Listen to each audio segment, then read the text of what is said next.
Hello Horror Hounds, welcome to my horror house as I continue my walk down Conjuring Lane, the second movie in the Conjuring universe franchise, released just a year after the blockbuster hit The Conjuring, was Annabelle, the first spin-off of the franchise. And I guess it was kind of, if you're going to expand out beyond the confines of the main Conjuring movies, the Annabelle doll, it's absolutely a no-brainer that you're going to go there first.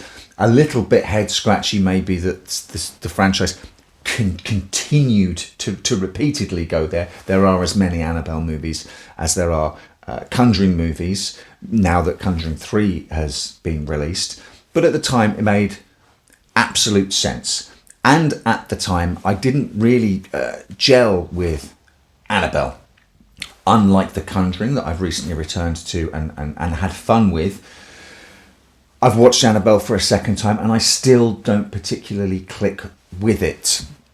There are a couple of good bits in it. There are a couple of moments that I wish they'd capitalised on, but unfortunately the movie seems to fall back all too often on loud musical cues and loud noises to create jumps rather than building tension and release and scares.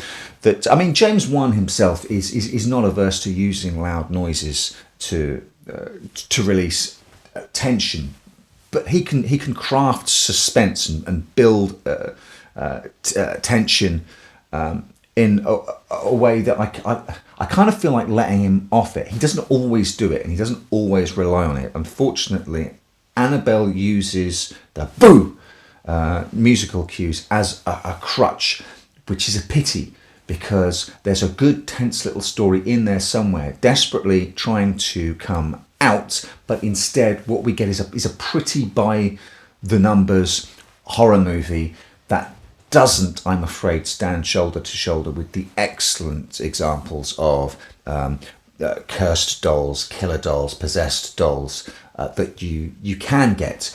And the reason I think Annabelle doesn't reach the heights, say, of something like Magic or the first Child's Play movie or the segment, the ventriloquist segment in Dead of Night, is because it is so unfocused. The nature of what Annabelle is kind of messy in this movie. So let's get into it. It's kind of a movie of three thirds, and the first third involves our protagonist couple, husband and wife. She's pregnant. I mean, they're a real white picket fence couple. Even though the movie is set at the tail end of the 60s, and the first segment involves a sort of Manson cult-like attack to suggest the death of the hippie dream of the love generation of the 60s.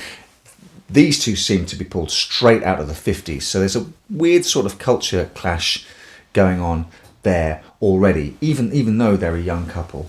And the first portion of the movie is to do with this all too human attack and then the weird sort of paranormal aftermath of it. Their neighbours are attacked in the middle of the night, then the cultists come and attack them. She's heavily pregnant at the time and stabbed in the belly, which is an absolutely horrible scenario. I can't stress that enough. She survives, the baby survives, but the female cultist, called Annabelle, slits her throat over this Annabelle doll that the husband has bought. They explain that away, that it's a rare collector's item, which is why she's happy to have this devil's wart of an object in her home. But the first third of the movie seems to suggest that it's this Annabelle putting her blood onto the doll that activates the paranormal stuff. And that's sort of the focus of that. But that's not it. The doll is a conduit for a demon. So later on we get demon stuff. But we also continue to get the ghost of that girl. And the problem is we get very little of the actual doll. We get shots of the doll and the doll looks horrible. But the doll itself doesn't have a presence in the movie. If you think of Fats, the ventriloquist doll in Magic, you're constantly looking at that doll. You're constantly waiting for it to move. Will it move?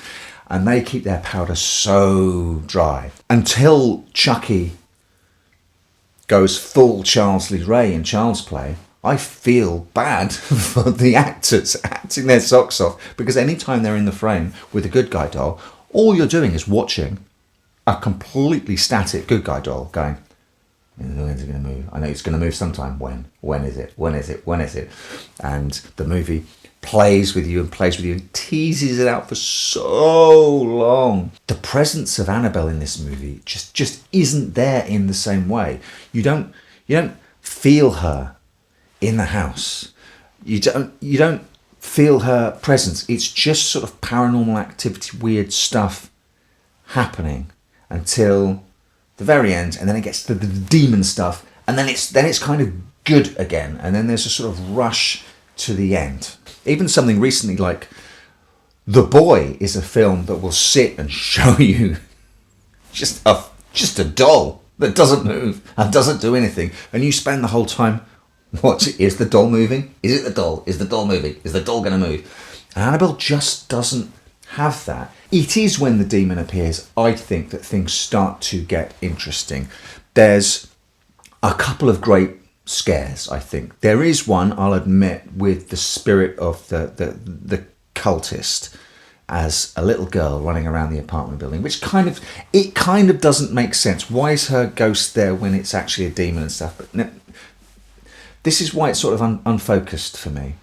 But there is a scare where the little girl runs towards her from the hallway just as the door's closing, and then just as the door closes, the girl, boom, suddenly a fully grown woman. That would be an absolute scare for the ages if it weren't taken absolutely wholesale from Mario Bava's Shock. Oh, and I appreciate stealing from the greats, but that is absolute theft. Whereas in The Conjuring, at least James Wan was alluding to lots of other movies that he loved and sort of paying homage to them. I don't think he outright ripped any of them off, but yet here in Annabelle we get a Mario Bava jump, which is in camera and superb.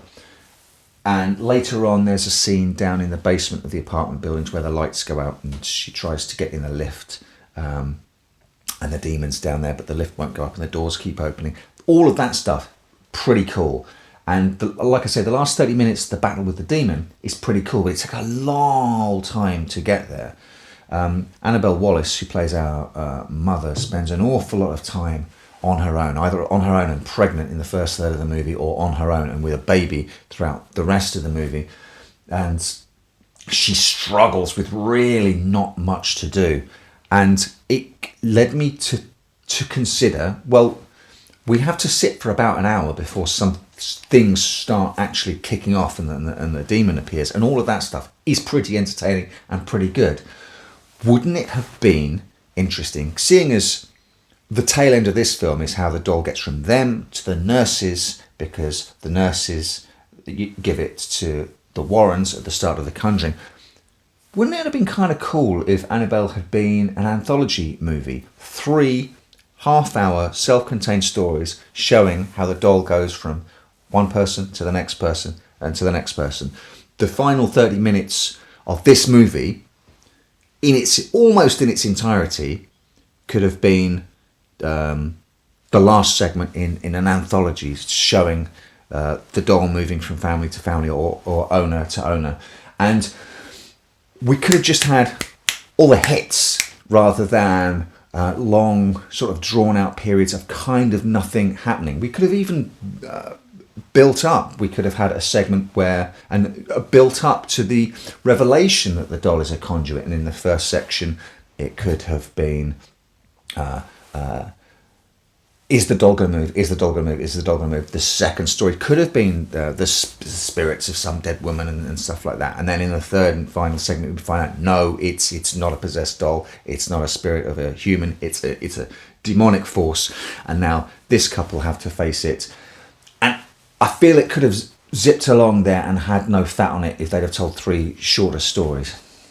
As it is,